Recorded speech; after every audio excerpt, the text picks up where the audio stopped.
First time I saw her, talaga naawa kami. Single mom.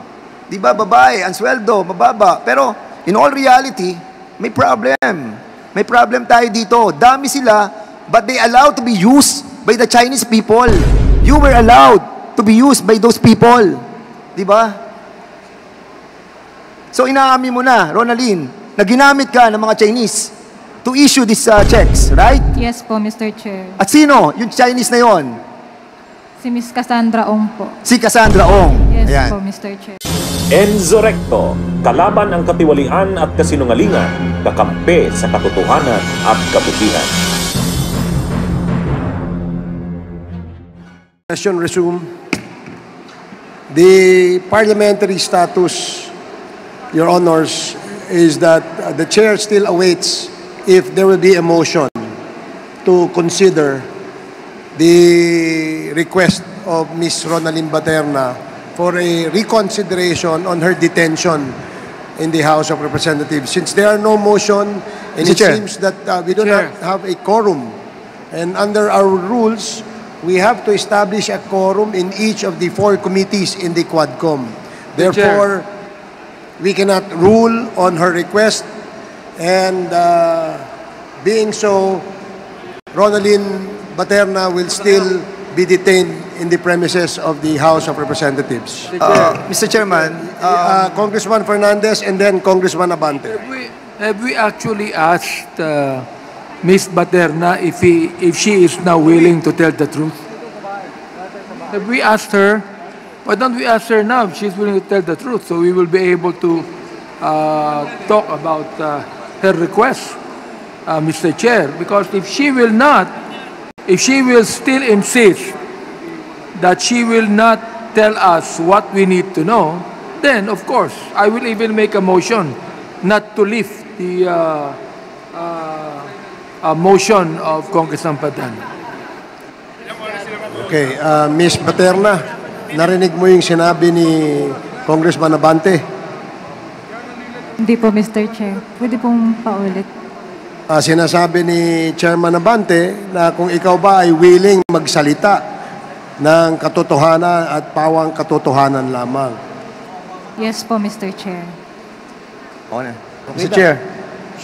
Okay, so why don't you spill out the beans now? Sabihin mo na talaga ang katotohanan ngayon para pag-usapan namin yung motion sa'yo. Ay yung reconsideration. Pag-isabi na sa amin ngayon. You can now relate that story now. Mr. Chair, good afternoon po. Hindi ko po talaga totoong trabaho yung corporate secretary. Yung totoong trabaho ko po doon is sa gate pass lang po. Nag-i-issue lang po ako ng gate pass sa may main gate. Mr. Chair. Mr. Chair. Mr. Chair. Para mapabilis po tayo. With the indulgence of Chairman Abante, because Chairman Abante has the floor. Is that okay, Chairman? Mr. Chair, I think it's already 5 p.m. and we need to go back to Manila. Isa na lang tatanong ko sa iyo, Ronaldin. Ronaldin, meron kang bank account, di ba? Meron po. Meron kang bank account. Meron ka rin cheque. Meron kang cheque. You're under oath, tandaan mo, ha? Meron kang cheque. Ilang cheque na na-issue mo mula na maging corporate secretary ka? Hindi ko na po matandaan. Marami ka na na-issue ng mga cheque. Yes po. Di ba? Yes ano ang pinakamalaking in-issue mong cheque? Pinakamalaking in-issue mong cheque, how much? Nasa 500,000, Mr. 500,000. Yes. And your salary is only 17,000. At na-increase ka, dumating yun sa 23,000. Am I right? Yes po. How can you issue a 500,000 pesos sa isang cheque lamang, correct? Di ba? Isa pa lamang. Ilang cheque ang in-issue mo ng 500,000? Iba-iba po kasi, Mr. Marami Chair. kang in-issue ng 500,000. Am I correct? Yes. Di ba? Yes po. At saan mo kinuha ang perang yon? Bakit ka nagkaroon ng ganun kalaking pera? Samantalang sumasweldo ka lamang ng 23,000 a month. Hindi ko po pera, Mr. Chair. Kaninong pera yon? Saan ang galing? Sino nabigay? Si Cassandra. Opo. At yung mga boss mo, di ba? Si Ms. Correct. Cassandra Ong po. Yes po. So sa lahat ng ito, Mr. Chairman, I don't want to explore this issue anymore because I think the right and proper sana po ay sa susunod na. But I think this person is lying eh. Talagang we have proven and those people also doon sa tinatawag natin sa sila Julian Linsangan. Hindi sila umatin ngayon because we will be proving na marami rin silang pera sa bangko, Mr. Chairman. And this person, si Ronaline Baterna, have issued a lot of checks. No? At sa kanyang trabaho, sa Pogo, saan manggagaling yung perang yon? Di ba? And she's trying to tell us that ang kanyang salary is only 23,000. But the reality is, nakakapag-issue siya ng millions of pesos.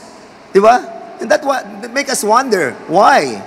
Kaya kanina, medyo naaawa tayo, even us, the first time I saw her, talaga naawa kami, single mom. Di ba, babae, answeldo, mababa. Pero, in all reality, may problem. May problem tayo dito. Dami sila, but they allowed to be used by the Chinese people. You were allowed to be used by those people. Di ba? So, inaamin mo na, Ronaline, na ginamit ka ng mga Chinese to issue these checks, right? Yes po, Mr. Chair. At sino? Yung Chinese na yon? Si Miss Cassandra Ong po. Si Cassandra Ong. Yes Ayan. po, Mr. Chair. So si Cassandra Ong na ngayon ay nagtatago na hindi natin malaman kung nasaan and even her property, no, Mr. Chairman, yung property niya dito sa Porac, may problema tayo sa PNP dahil yung kanyang freeze order sa kanyang bahay, wala pong freeze order. As a matter of fact, si Cassandra Ong can still use her property. Kahit alam natin, nagaling yun sa Pogo. And that's the reason why the issuance of contempt is just right and proper for her. One quick question only, Mr. Chair. With the indulgence of Chairman Dan. Very quick, Chairman yes, Dan. Congresswoman Jinky. Having heard about all the bank accounts, may I know from Ms. Baterna, are you willing to execute a waiver of bank secrecy law? Waiver.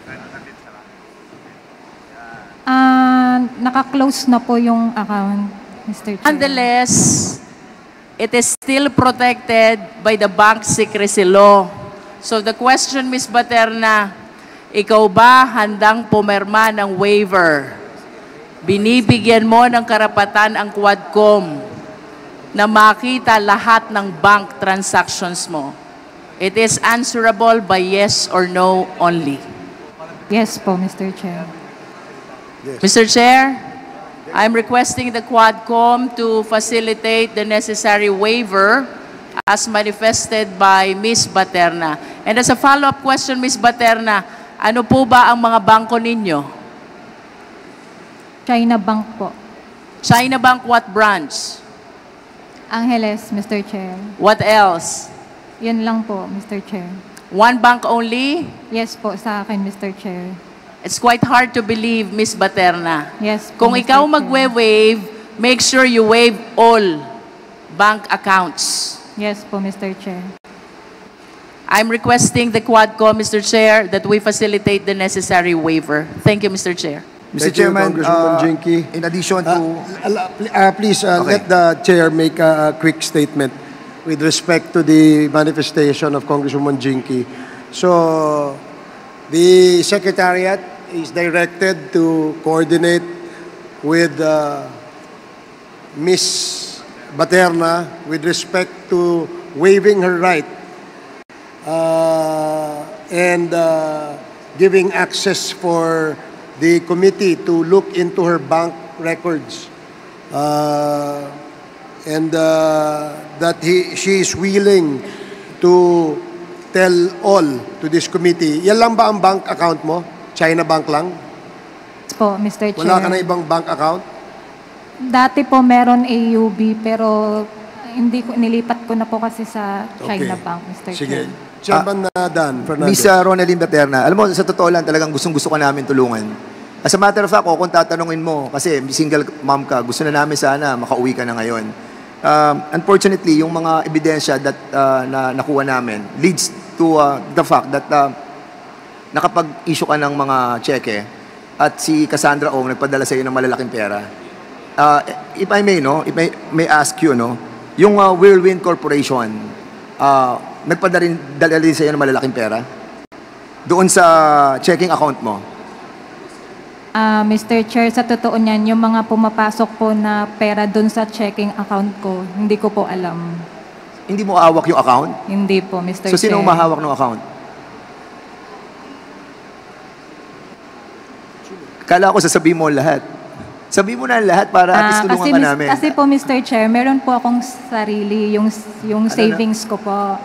Aside po sa savings account na personal ko, meron po akong checking account na parang pina-open lang po para lalagyan po nila ng pera. So, ibig mo sabihin, ikaw nag-open ng checking account pero hindi ikaw may hawak ng checking account. So, in other words, sila nakakakuha, sila nagwi-withdraw. Yes po, Mr. Chair. Pinapapirma lang po nila sa akin.